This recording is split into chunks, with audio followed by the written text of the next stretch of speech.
എന്റെ ജീവിതത്തിൽ വാട്ടർഫോൾസും കണ്ടുകൊണ്ട് ബൂസ്റ്റ് കുടിക്കാൻ പറ്റുമെന്ന് ഞാൻ ഒട്ടും പ്രതീക്ഷിച്ചില്ല കേട്ടോ. തേക്കടിയിലോട്ട് പോകുന്ന വഴിക്ക് ഞങ്ങൾ ജലധാര എന്ന് പറഞ്ഞ ഒരു ടീ ഷോപ്പിൽ കയറിയാണ്. അപ്പോൾ അവിടുത്തെ ചേട്ടൻ ഞങ്ങളോട് ചോദിച്ചു, നിങ്ങൾ കേരളത്തിലെ നയാഗ്ര വാട്ടർഫോൾസ് കണ്ടിട്ടുണ്ടോ? പുള്ളിക്കാരൻ തമാശയ്ക്കാണ് കേട്ടോ അങ്ങനെ ചോദിച്ചത്. പക്ഷെ ഞങ്ങൾക്ക് അങ്ങനെ ഒരു സംഭവം കേരളത്തിലുള്ളതായിട്ട് അറിയത്തില്ലല്ലോ. ഞങ്ങൾ നോ എന്ന് പറഞ്ഞപ്പോഴത്തേനും ഒരു കാര്യം ചെയ്ത്, നിങ്ങൾ ബൂസ്റ്റും കൊണ്ട് ബാക്കിലോട്ട് പൊക്കോ, പോകുന്ന വഴിക്ക് മൊബൈലൂടെ എടുത്തു കേട്ടോ, അപ്പോൾ തിരിച്ച് വരണ്ട മൊബൈൽ എടുക്കാനെന്നൂടെ പറഞ്ഞു. ചേട്ടന്റെ ഓവർ കോൺഫിഡൻസ് കണ്ടപ്പോഴേ ഞങ്ങൾക്ക് തോന്നി ഇതൊരു ബെഡാ സംഭവമാണെന്ന്. പക്ഷെ കണ്ടപ്പോഴത്തേനും ഞങ്ങളെ ഡിസപ്പോയിന്റ് ചെയ്തില്ല കേട്ടോ. തട്ടേക്കണ്ണിയിലെ ബൈജു ചേട്ടന്റെ സ്പോട്ടാണ് ഇത്. ഞാൻ ഇനി ബൈജു ചേട്ടനെ കാണിച്ചു തരട്ടെ. ഇതേ നിൽക്കുന്നതാണ് പുള്ളിക്കാരൻ.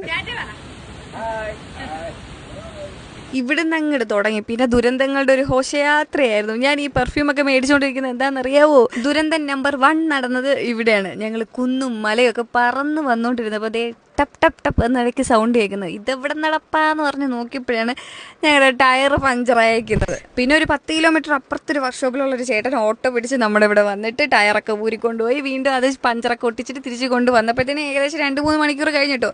അതിൻ്റെ ഇടയ്ക്ക് ഒരു ബസ് പോവുകയും ചെയ്തു, അത് തിരികെയും പോവുകയും ചെയ്തു.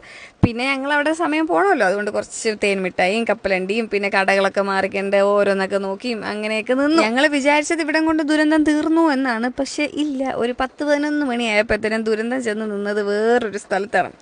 ഞങ്ങൾ ടയർ ഒരു ചെളിയിൽ കുടുങ്ങി, ഞങ്ങൾക്ക് വരാനും പറ്റുന്നില്ല. അതാണെങ്കിൽ ഒരു കൊക്കയുടെ സൈഡിലോട്ട്. പിന്നെ ഒരു ജീപ്പുകാരൻ ചേട്ടൻ വന്നു, പുള്ളിക്കാരന് വലിച്ചെടുക്കാൻ പറ്റുന്നില്ല. പിന്നെ ഒരു മിനി ലോറി വന്നു, അതുകൊണ്ട് കയറും കെട്ടി വലിച്ചെടുക്കേണ്ടി വന്നു. ജസ്റ്റ് മിസ്സിനാണ് ഞങ്ങൾ കൊക്കയൊക്കെ മിസ്സായി ചാകാതെയൊക്കെ രക്ഷപ്പെട്ട് കിട്ടിയത്. അപ്പോൾ തേക്കടി പോകുന്ന ആൾക്കാരൊക്കെ സൂക്ഷിച്ചോ, ഗൂഗിൾ മാപ്പൊക്കെ ഈ വഴിയൊക്കെ കാണിക്കുന്നുണ്ട് കേട്ടോ. ഇവിടെ ആകെ ഒരു വീടേ ഉള്ളൂ. അപ്പോൾ അവിടുത്തെ ആൻറ്റി പറയുന്നുണ്ട് അതിപ്പോൾ കുറേ നാളായിട്ട് കുറേ ആൾക്കാർ ഇവിടെ വന്ന് പെടുവാണ്. അപ്പോൾ തേക്കടി പോകുന്ന ആൾക്കാരൊക്കെ സൂക്ഷിച്ച് പോകട്ടോ. മെയിൻ റോഡിൽ നിന്ന് വളഞ്ഞ് വേറെ എങ്ങും പോകാൻ നിൽക്കണ്ട, സ്ട്രെയിറ്റ് തന്നെ പോകും. അങ്ങനെ ഞങ്ങൾ ഇടുക്കിയിലെത്തി. എൻ്റെ ബാക്കി ദുരന്തങ്ങളൊക്കെ ഞാൻ ഫുൾ വീഡിയോയിൽ ഇട്ടിട്ടുണ്ട്.